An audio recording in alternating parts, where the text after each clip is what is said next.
Welcome. What is up? Welcome to the Mixer. I am your host, RC. I am joined by my co-host here, Jeff. How you doing? I'm doing good, man. What race is that in the background over? Don't know. I mean, you're gonna tip us off on the YouTube. All right, we're off to a great start. We're off to a great start here. We are the Mixer. Don't forget to like and subscribe to our podcast. That's wrong. Don't forget to subscribe to our podcast on anywhere you can get your pod feeds. We are on social media at FCY Mixer. You can watch us on YouTube, and if the algorithms don't catch what there's a mere reflection of what may or may not be a Formula One race on YouTube. It's a Mixer channel. And yeah, I mean, I think I got us there. But we start with Stilts and Tilts. Jeff, what do you got this week? Anything? Nah, man. It's been it's just a hectic. We'll go with a stilt. I've been losing weight. This is something I've needed to do for a while. I was up to when COVID started. February of whenever 2020. I was like 235, 240. Stepped on the scale this morning. I'm down to like 216-ish.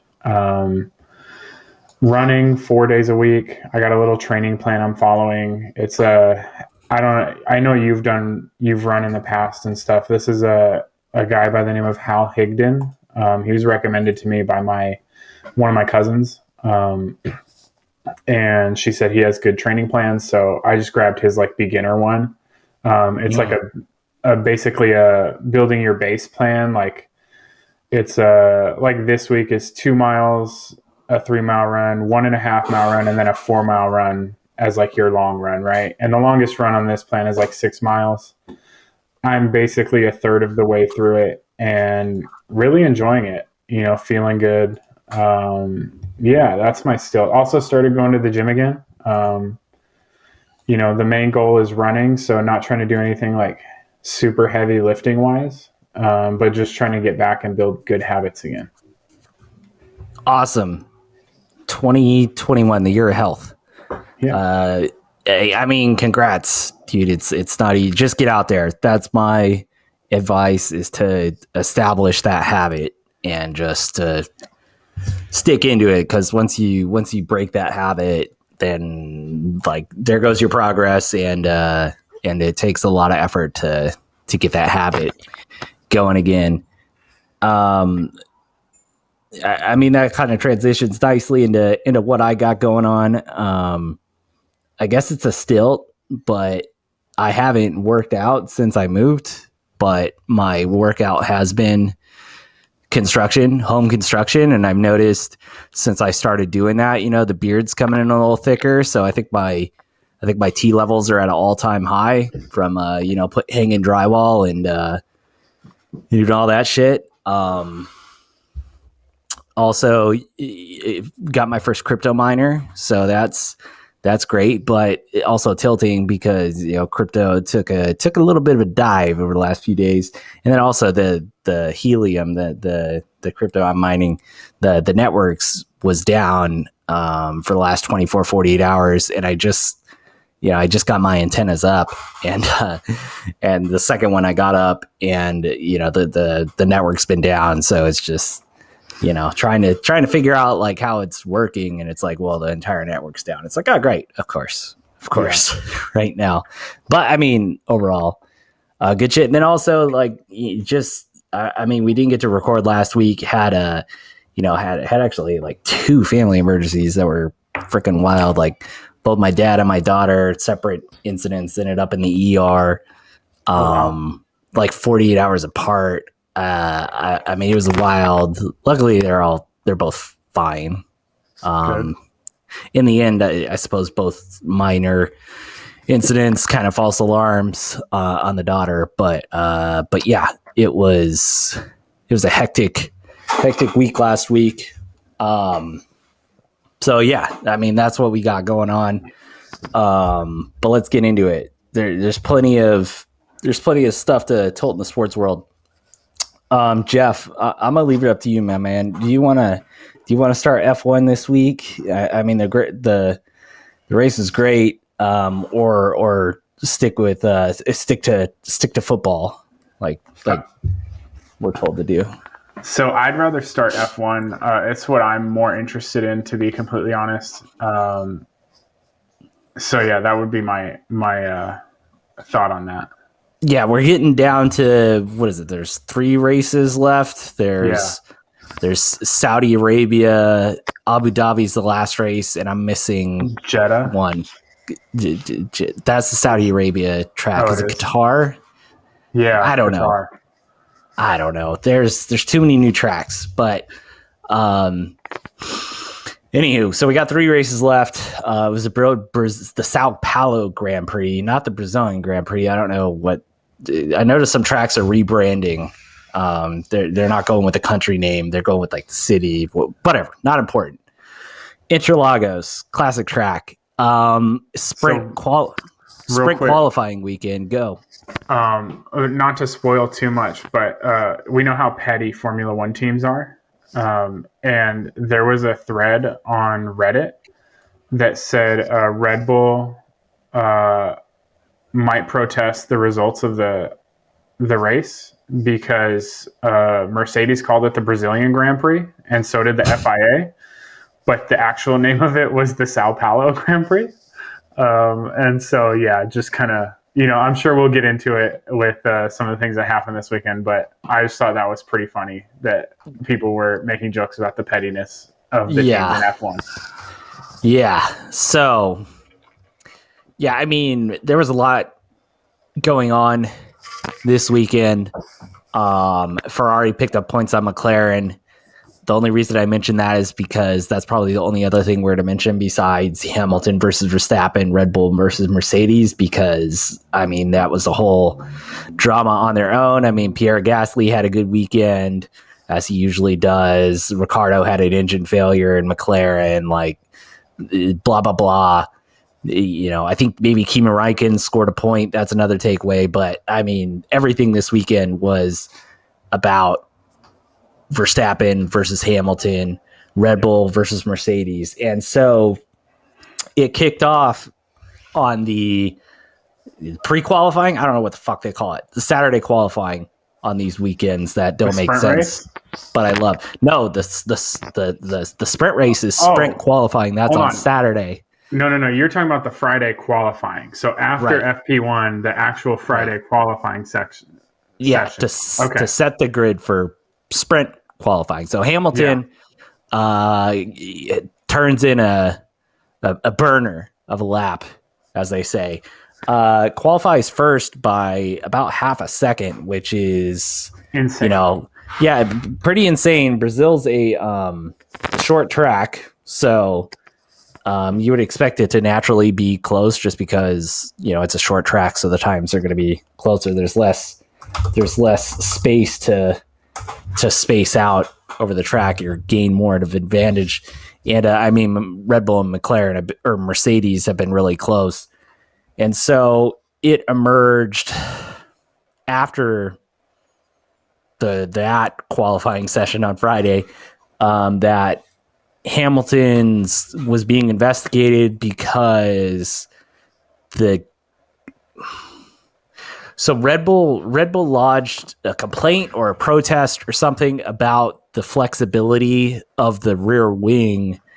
And then, although their rear wing was deemed to be legal in that aspect, they uncovered that the space in between the wing elements during qualifying when the DRS was enabled, which is the flap that opens up in the straight to give them less downforce and just to be more slippery through the air and reach higher top speeds. That gap was too big. As she said, that doesn't work. Oh God. So anyway, deemed to be illegal. So Hamilton disqualified from Friday qualifying and would start sprint qualifying from the back of the grid. Well, Yes, that is an actual sentence that makes sense somewhat. before any of this happened, though, he was already losing 5 spots on the grid on Sunday because of an engine change. They were changing a piece of the engine.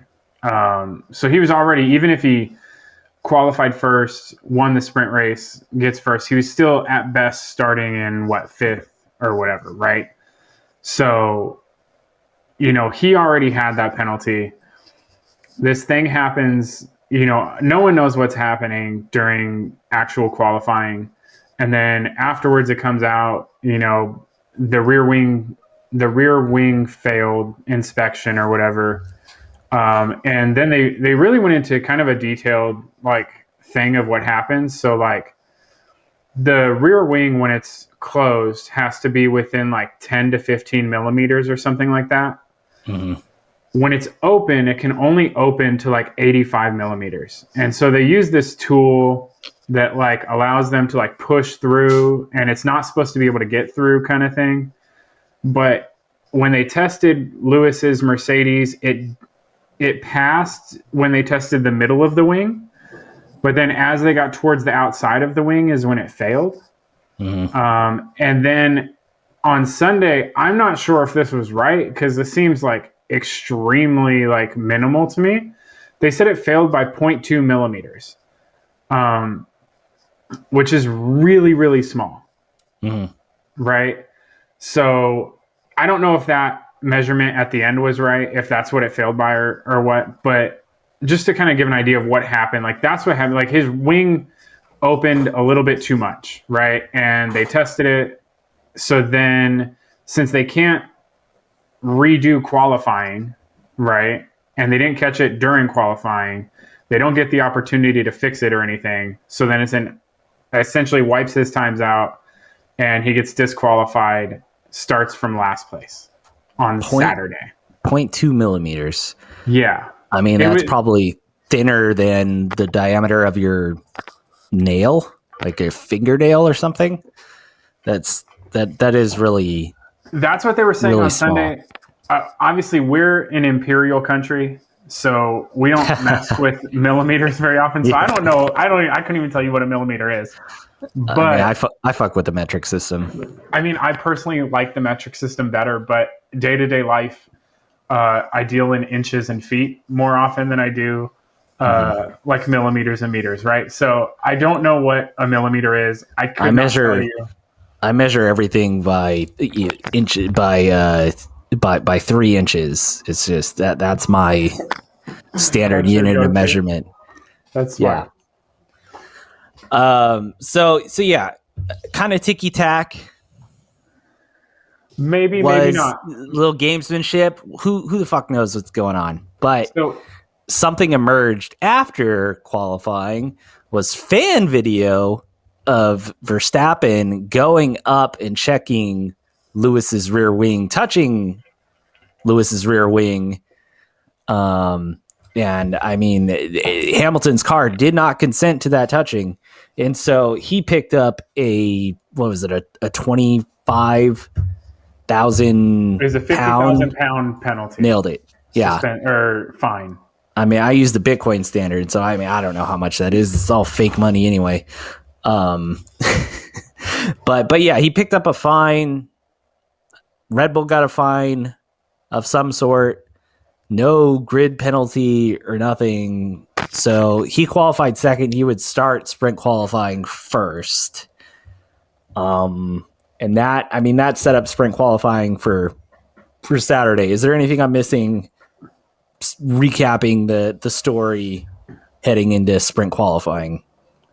Not really. Just some side notes for people, and this was new to me. I didn't know that drivers couldn't touch cars. I guess it in my head makes sense that they shouldn't, right?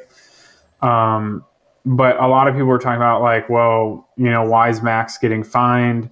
Vettel does this all the time or has done this in the past. Other guys have done this. It's not a big deal kind of thing. And then it comes out when the FIA finds Verstappen that it is technically against the rules, and it does seem like they might start policing this a little bit more.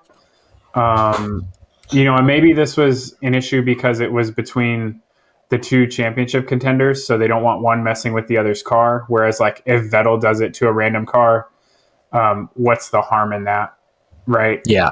But also, what came out of this, and Toto said this. Toto is Mercedes team principal or whatever. I love Toto, by the way. Toto got super petty at times during the weekend, and he said, well, Red Bull was given opportunities after Parc Ferme conditions were in effect to make adjustments to their rear wing because it was failing or potentially failing, right?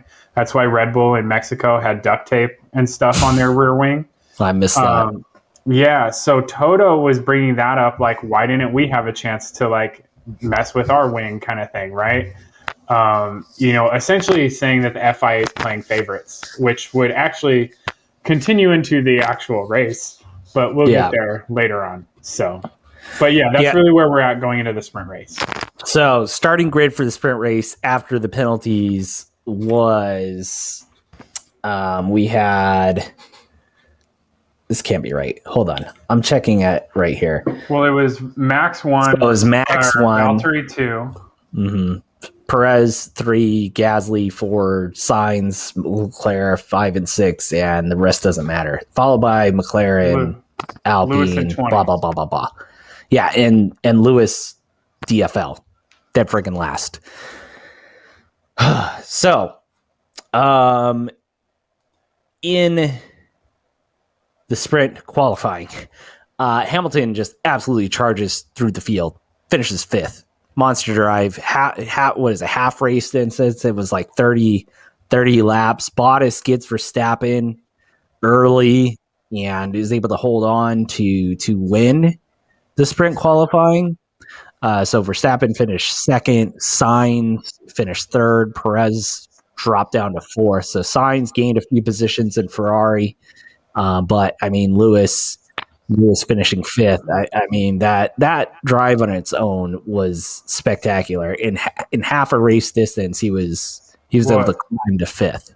It's a third of the distance. They do 100 kilometers for the sprint races, and the actual races are 300. So, okay, yeah. I thought it was like 30 laps, and the actual race was like 70. So I was just doing quick math in my head. Yeah, you're close. It was 24 laps for the sprint. So he made 15 places in 24 laps, and then the actual race was 71, I believe. Yeah. Either way, crazy. Yeah. But he had that 5-place grid penalty for the engine swap or the engine component swap, whatever the fuck it was. Meaning he would start 10th. And then so there was no after sprint qualifying conTRAVersy, right?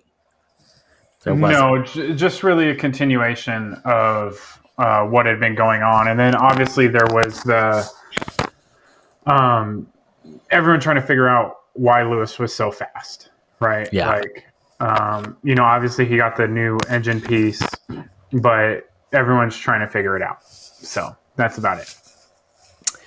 Then Sunday, traditional race day. Bottas started first. The lights went out, and Bottas got a good start, but Verstappen on the inside used a tactic that he would employ later in the race and pushed Bottas wide. I mean, it's turn 1. That's going to happen. So I do have a quick question, and it's not necessarily about this race, but this has happened, and I'm asking because I know you're a Formula One vet. Why at some tracks does the pole sitter not get the inside lane? Like, it makes no sense to me why they wouldn't have the inside line. When off the line, like, the inside line almost always has the advantage. We see it all the time at tracks where that number 2 just takes first. So you need to watch Cero, the documentary, number 1. Okay. Number 2, Um, I believe they set it so it's the racing line is the where the pole sitter starts. So wherever the cars would be passing that point of the track on a normal lap, that's where they should start. The theory being that the pole sitter will be on the grippy side of the track where the cars have been laying down rubber throughout the race, and so it usually is not on the inside of the corner because the cars are usually riding the outside of the track to reduce the angle that they have to turn to get through the corners as fast as they can. So I mean that's the logic. I'm pretty sure that's consistent through all tracks. I don't know if the pole sitter is allowed to make a decision on it, which would be maybe more fair, but I think for the sake of consistency, it's just the pole position and all the odd numbered grid spots behind are on the racing line. And sometimes it is. I mean, if it's a cold track and it's a track that doesn't get that much rubber down, like it's actually is a real significant advantage for the cars on the racing line.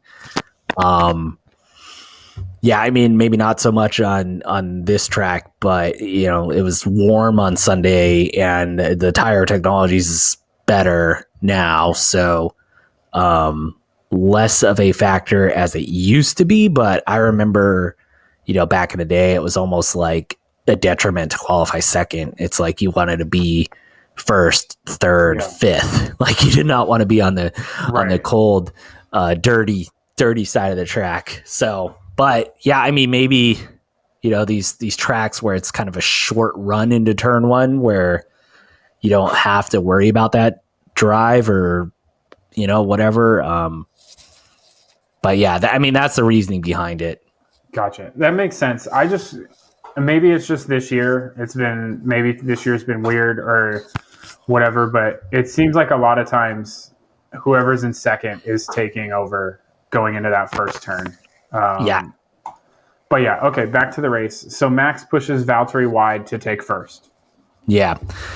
And I mean, Hamilton gets a good start. I think he was up to eighth after the first lap, and he proceeds to climb position in the race, and then by somewhere along the halfway point, he was second. I think Hamilton was running second even before the first set of pit stops. Lewis was in second on lap 4. No, that's how fast he was. Now, granted, he probably wouldn't have been had Valtteri not just given him the place. Valtteri basically stopped on track to give Lewis the spot. But yeah, it was Lewis took over second, I think at the start of lap 4, where Valtteri going into turn 1, Valtteri pulls off to the side, lets Lewis have the racing line, and then it's Max 1, Lewis 2, Valtteri 3. Or no, I think Perez was in second at the moment. So Lewis was in third, I think, at that point. Something like that. Yeah, there's a lot of business decisions, I think, being made towards the end of the season. Like, I mean, Ferrari's not trying to climb up to second. They're just trying to stay ahead of McLaren. So, they're and McLaren, likewise, they're not racing Mercedes at this point in the season. They're racing Ferrari. So, if Lewis Hamilton's coming, just get the fuck out of his way, let him through, rather than run your tires in the ground trying to defend him, because they're just not in the same. They're just not in the same league right now, and they need him to go crash into Verstappen to probably get the best result. There's a better chance for them to do that instead of holding him up. Yeah, so that's actually something that I found really interesting is that Ferrari, McLaren, Alpine, and Aston Martin all I won't say they give spots away to Lewis or any of those guys, but they as you said, they're not racing them, right? So if Lewis has a line, like McLaren, Lando and Ricciardo aren't doing a lot to block him, right? AlphaTauri does the opposite. Well, we saw this a few weeks ago, and I understand, like, they are a Red Bull team. Yeah. Honda team too. It's still low key against the rules. The way it's like not, it's not, but it is, right? Like it's something they probably shouldn't be doing. If they were just a random team, they wouldn't be doing it. You know what I mean? Yeah, it's gamesmanship. I mean, I think you'd probably find like the cars running Mercedes engines doing I'm sure. doing the same thing if they were in the position to hold up Verstappen. Right. However, yeah, I mean, it does seem like AlphaTauri's maybe a bit more direct at it than other teams. So I mean, the race kind of came to a head when Hamilton got within DRS range of Verstappen, and it didn't take long for him to make an effort to pass him. He didn't get him down the front straight, which is not much of a straight, but it's awesome. And what is that, turn 5, I think they call it, or maybe turn 3 for the brand? So okay. It was coming out of turn 3 and then going into turn 4. Yeah, and so Hamilton tries to go around on the outside. He was he was completely alongside him at the very least. And Verstappen missed the apex, to say the least. And both of the drivers went off the track. Verstappen maintained his lead. And the conversation then became, did Verstappen deliberately push Hamilton off the track? Conveniently, the broadcast did not have video of Verstappen's steering wheel input. You cannot see his hands, so you don't know if he just stopped turning or if he even just like, I mean, we didn't get to see it. Mercedes, you can see it now. Yeah, I haven't looked at it. You'll have to tell me in a second. So Mercedes lodged a complaint, and the stewards were investigating, and then no further action necessary was the decision made. And, Hamilton was not granted first place. So Jeff, I mean, how did you see this incident?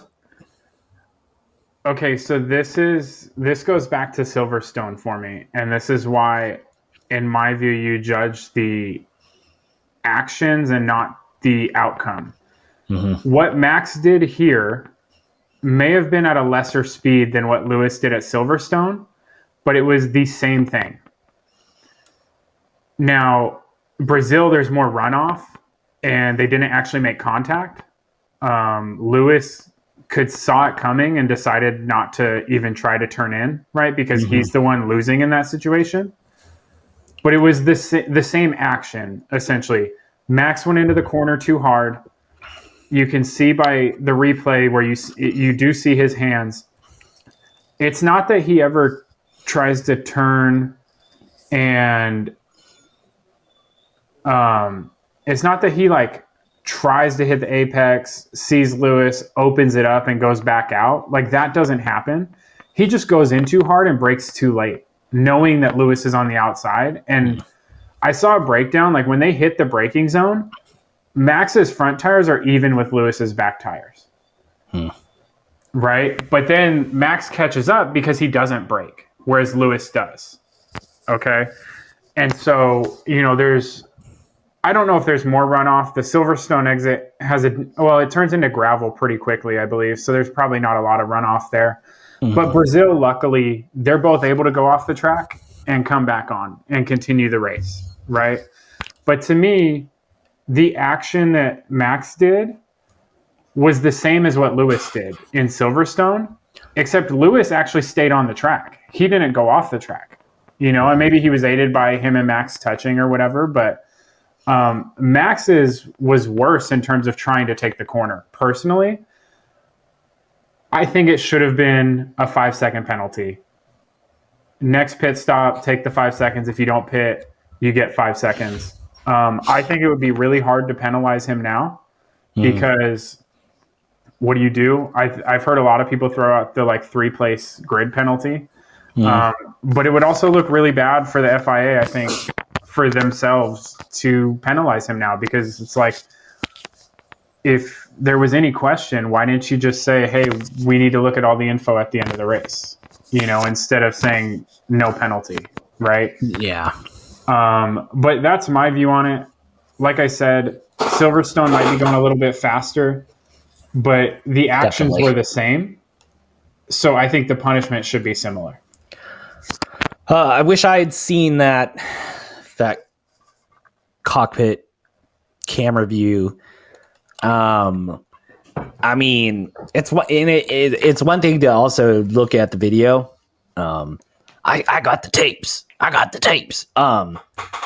But without seeing the full telemetry and being able to compare that to prior laps, because I mean, even if he hit the breaking point at the same spot Hamilton did, I mean, he's on the inside, like he should know where he has to brake to make the corner. So I don't know. And like, did he apply as much brake force as he could? Is it consistent to braking at, that same corner on other laps? Right. Is he applying like 70% brake pressure versus 90% or 95% usually? Like, did he intentionally not brake as hard as he could have so he could intentionally like force him out? But I mean, this is for sure a gray area, because I mean, I don't know how many times I yell at the screen anytime there's a guy on the inside. I yell, like, push him off, like, get those elbows out and and make it hard for them. But I mean, Verstappen didn't even stay on the track. He went off the track. So like, I think that's kind of the difference maker in this scenario. And, I have my hot take when Hamilton did, the wreck that kind of ignited the that sparked the battle, the rivalry that we've just been kind of, monitoring the whole season. That, he absolutely shouldn't have done that, but he absolutely needed to do that to set the tone for how things were going to go between the two of them for the rest of the season. And so, like, while Verstappen, I mean, I don't think he tried to make the corner. I think he knew what he was doing. Yeah, I mean, it was his only chance to stay in the race, right? I have a hard time, coming up with, I guess I'm wrestling with, was that dirty? Was that not? Was that just racing? Like, I mean, I'm trying to struggle on where I come down with it. And I think, I mean, the FIA, like you said, kind of, it's going to be tough for them to go back on it now, since they said no further action instead of we'll investigate further after the race. I mean, they're kind of put in a tough spot because they have the title fight right there and everybody's watching, and the last thing they want to do is say, oh, well, maybe something will change after the race. Like, so, right. Enjoy the next 30 laps, TV viewers. But I mean, have your Twitter notifications on, because you might have to pretend that what you saw didn't just happen. Yeah. Just like Reggie Bush's Heisman, that never happened. But oh, man, yeah. I mean, I don't know. I think maybe they need to issue a clarification. Well, So what I was reading is that Mercedes lodged after the race, I believe it was yesterday, they lodged a formal inquiry or like a request for the FIA to investigate, which means that if the FIA is going to turn it down, they will have to give their reasoning why.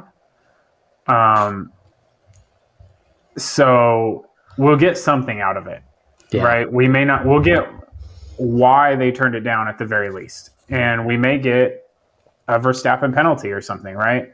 Yeah. I think it's really tough. I think the FIA is in a tough spot. Like, it's auto racing. I think what Max did was dirty because he went off the track as well. I think getting your elbows out, like Fernando Alonso is really good at this right now. I don't know how he was in his prime. I didn't watch. But he's really good at making that car take up the whole track.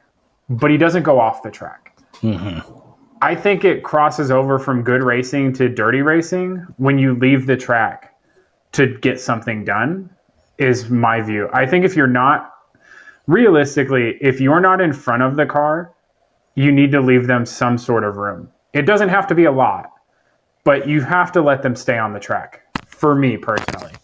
Yeah, or I would say when you're making an outside pass, you have the right to the inside car has the right to the edge of the track on exit.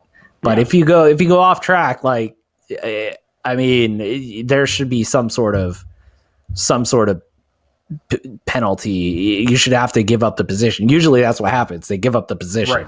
You just let them by, and that's it. If you don't give up the position, you get a time penalty. And I think that's what would ideally be fair, is for Max to get a 5-second time penalty added on to the end of the results, which Bottas just happened to finish within 3 seconds. So it'd be a de facto Mercedes 1-2. And the thing that I have a hard time with that, though, is that if Max had known he had a 5-second penalty, does Bottas get within 3 seconds? Within 5 seconds, right? Yeah. Yeah. Ideally, that's what would have happened, or maybe still even can. I mean, maybe they say, like, yeah, if we would have had that information beforehand, we would have, we would have been more forthcoming. And here's what we're going to do to make sure this doesn't happen again. Like, we're going to, we're going to have like the all driver cams and telemetry data available or some bullshit like that. And we're going to implement this as a new protocol. So, Max, you're getting a point against your super license or whatever, because they do have that option too. Right. And, that way, I mean, that to me, that seems reasonable. But it's the fucking FIA. Who knows what they're going to do, man? The problem I have with them allowing something like that is it's 100% going to lead to what Toto has brought up, which has happened in Formula One in the past, is, let's say Lewis and Max are tied, or Max is up by a point going into the last round. It benefits Max to just make sure they both don't finish the race, right? And by allowing him to get away with this, he can do something in the last race. I'm not saying he would. Yeah. But he also wouldn't be the first Formula One driver or the second Formula One driver to, cause a crash of himself and his rival to win a championship, right? And he would win. If they were tied going into the last race, he wins because he has more wins on the season. Yeah. I was watching this with my dad, and like once Hamilton was in second, I told him, I was like, he needs to be careful going. Yeah. Because I mean, he's got the pace. He's gonna try to put a move on Verstappen, and Verstappen has no incentive to finish to finish the race if Hamilton doesn't finish the race. Or I mean, I guess he does, but like, he doesn't need to make up any ground, so he's gonna stand the ground that he has. Right. I mean, Lewis is the one that needs to make up points, right? So Lewis is the one that needs to finish these races. He's the one that needs to come back. So, yeah, exactly. Max could he could DNF the next 3 races. As long as Lewis DNFs, he doesn't care. Yeah. So I mean, this is all still very early on in the race. There was some pit cycle maneuvering in the race that I mean we could find go through it with a fine tooth comb if Mercedes or Red Bull pitted at the right time to maximize their result, but it doesn't really matter in the end. I can't remember what lap it was. I feel like it was a lap in the 40s or maybe 50s. Hamilton, was positioned to pass Verstappen again, and then going into the same corner where he was pushed wide, he made the move with relative ease. He had plenty of space. He had pulled clear of Verstappen, and went on to win the race. Bottas, who kind of questioned the Mercedes strategy, I think they now that I'm jogging my memory, they switched the harder tire. They only ran like 10 laps, and then they came back in. And, Verstappen or Bottas thought if they would have been able to run longer on that, they could have thrown on the mediums for a short stint at the end, and maybe being able to improve on his position. As the race played out, he did finish 3 seconds behind Verstappen in third. So we had Hamilton winning 10.5 seconds over Verstappen, Bottas in third, Perez in fourth, who, I mean, had a great stint on these kind of Western Hemisphere races at COTA, Mexico, and then Sao Paulo. He gets 2 podiums and a fourth. Love to see that consistency from Checo. I mean, this has been a great trip for Ferrari as well, finishing 5th and 6th. They pick up all kinds of points on McLaren in the battle for third. So yeah, and I mean, we already kind of alluded to the still standing conTRAVersy, which is the British pronunciation of controversy. So Jeff, I mean, what else we got on Formula One from your side of the pond with where we're at? I mean, Mercedes has an 11-point lead over Red Bull in the constructors title, and then in the drivers title, let's see, Verstappen is on 332 points. Lewis is at 318. So about an 18-point difference there. No, 14. Yeah, 14 points. So 25 goes to the winner. 3 races to go. What are your thoughts, man? What are your predictions? What do we see coming up here? I don't know the next 3 tracks very well at all, but if Lewis maintains a speed advantage like that, I have a hard time seeing him not winning all 3. You just don't see, even in qualifying, like you said. I don't know if there's another qualifying this year where the gap from 1 to 2 was over like 2.5 tenths. You know what I mean? And he was almost half a second faster. Obviously, overtaking and stuff like that may or may not be good at some of these tracks, but I know historically from what I've read, at least 2 of these tracks are pretty good for Mercedes. So we'll see. But I would still put my money on Max. That Red Bull car is really good, and he's got the lead. But it would not surprise me at all at this point if Lewis came back and won.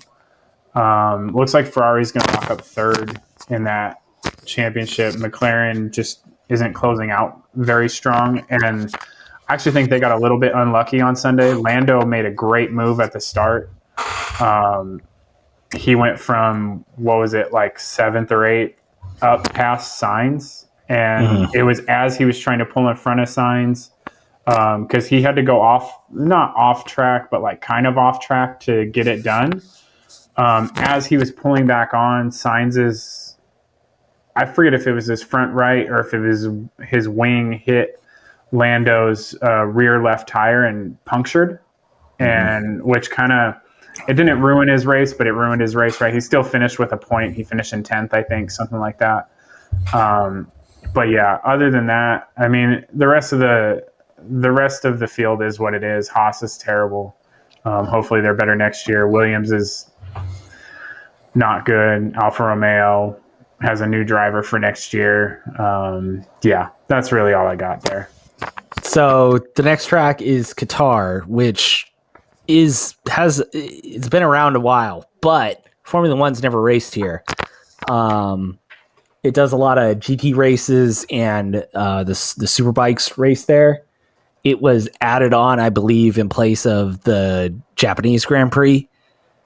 Because Japan is opting not to host the Grand Prix due to COVID concerns. So this is the first time Formula One's been at this track. I have watched GT races at this track. They have a 24-hour race. I mean, this is going to be some grit. This isn't going to be your usual F1 kind of affluent area with you know, kind of picturesque construction and architecture and that such. It is like kind of like an industrial city type setting in the middle of the freaking desert. This is you know, it should be gritty. I mean, I guess it's a long track.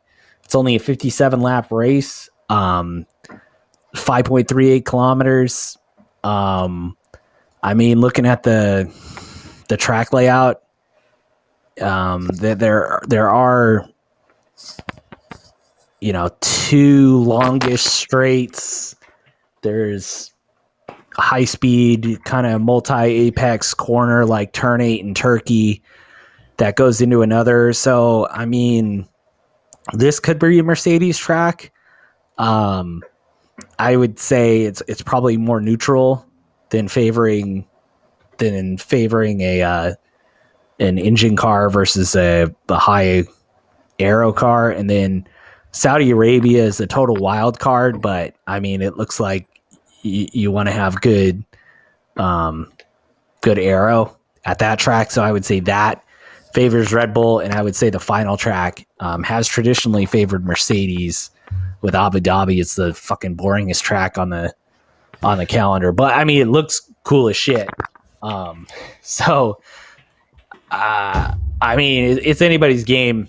All it takes is one little mistake by Verstappen, and I mean, we're dead even.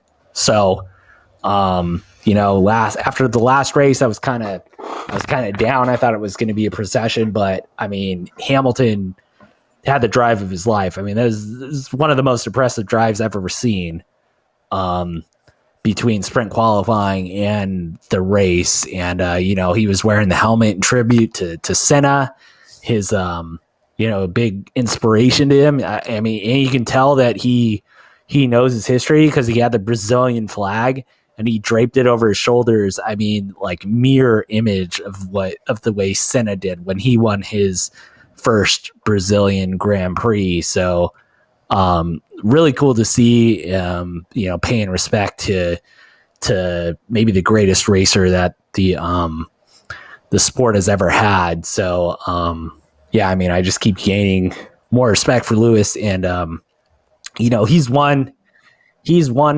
titles before and he's dominated, but like he maybe doesn't have the best car, and he is like tooth and nail fighting for the championship, which we haven't seen him do in his career. And you know, it's just awesome to watch, and I hope these last 3 races live up to the excitement that we've had this season. I can't wait. Qatar this weekend. So like, yeah, let's go, Lewis. Let's keep chopping away at Verstappen's lead, and let's get weird these last 3 races. So let's dabble in the NFL. Is anybody good? We had the Niners get or smoke the Rams, not in the Rams' house. We had, I mean, the Chiefs destroyed the Raiders. The Seahawks look terrible with Russell Wilson back. The Cardinals look terrible without Kyler Murray, which, I mean, you'd expect. The Chargers lost a game to Kirk Cousins at home. What the hell?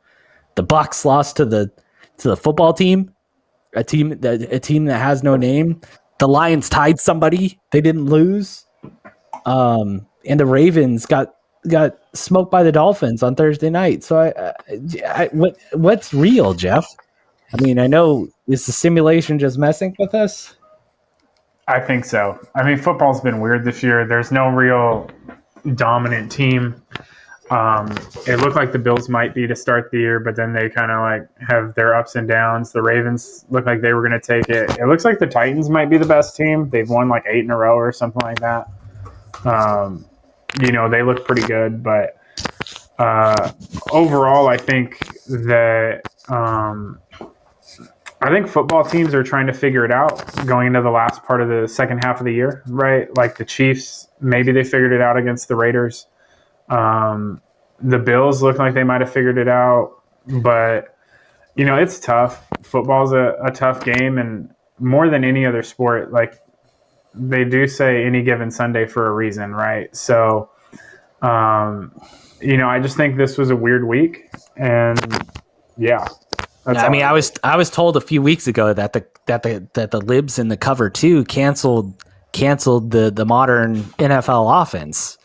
But then you have the Bills putting up 45, and I mean Mac Jones in the destroying your Browns.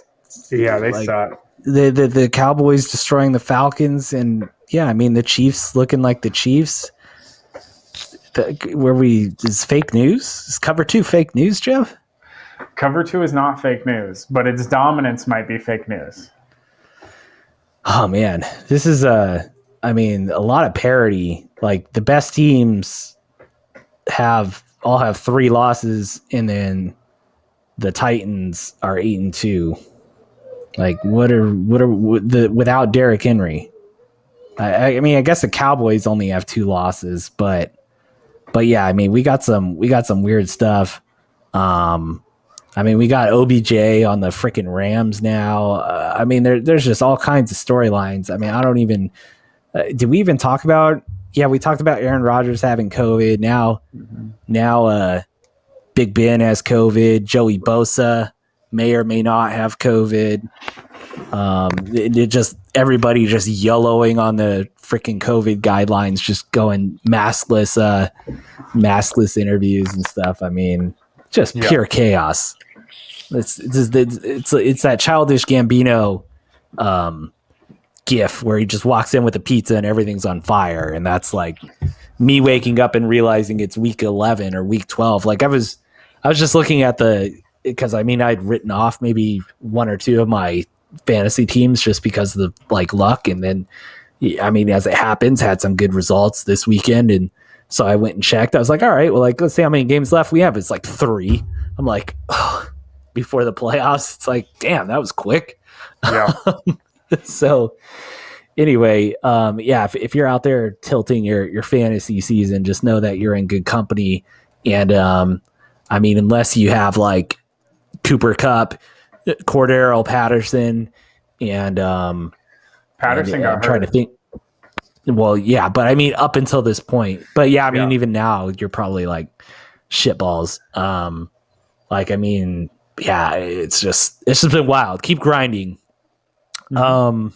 I mean, you got anything else to say about the NFL before we wrap? I mean, I know we didn't talk much on it, but I mean, F1 is just too good right now.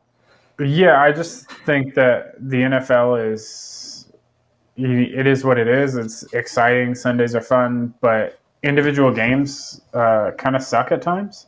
Mm-hmm. I don't think anyone could really I love football. I'll watch any game, but I would take a random Formula One race over a random NFL game at the moment.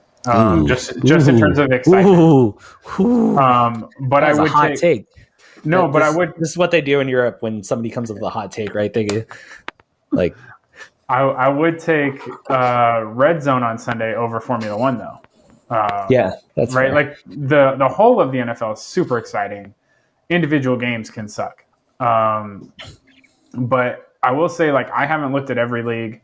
I looked at ours, the Wine Mixer, because I was talking to Mason about this, and let me see if I can pull that up real quick, because he was asking some questions in terms of like scoring seems to be down this year, and I don't know if scoring is necessarily down. It's just spread out. It's less concentrated.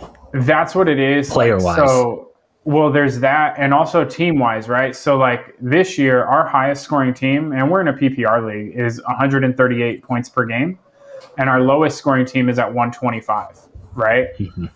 Last year, it was 145 for the high and 114 for the low. The year before that, 2019, it was 167 for the high and 120 for the low. In 2018, it was 160 for the high and 119 for the low. So, like, what I've noticed is the average points is for the like teams scored each week is roughly the same. It's just it's not as spread out as it has been in the past. We don't have a dominant team or a couple dominant teams, and we don't have a couple teams that like really suck. We just have like teams that are somewhat good and teams that are somewhat bad, right? So yeah, I mean that's been consistent through some of my other leagues too. I mean maybe in there might be one team that's above the rest and one team that's below the rest, and then a lot of very even teams in the middle. Whereas, usually you get those 2 or 3 dominant teams and then just like 4 or 5 just absolute scrubs.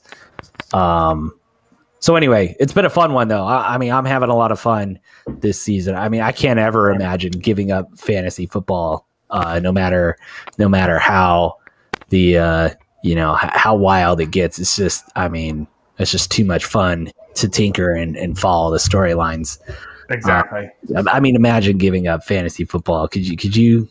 I can't. He would never. I mean, never. I could see my interest changing though. I'm definitely more into best ball for season long. I hate week to week having to like decide who starts and who sits. It is a grind, but I find best ball leagues, even best ball leagues that include waiver wires and like trades and stuff. I don't want to set the lineup. Like the lineups are so random. I don't want to have to do that every week. But put me in a best ball league, and I'm more than happy with it. All right, we're almost at an hour, so let's get some PF Changs. Yeah, let's do it. Thanks, folks, for listening. Qatar this weekend. Watch it. Toodaloo!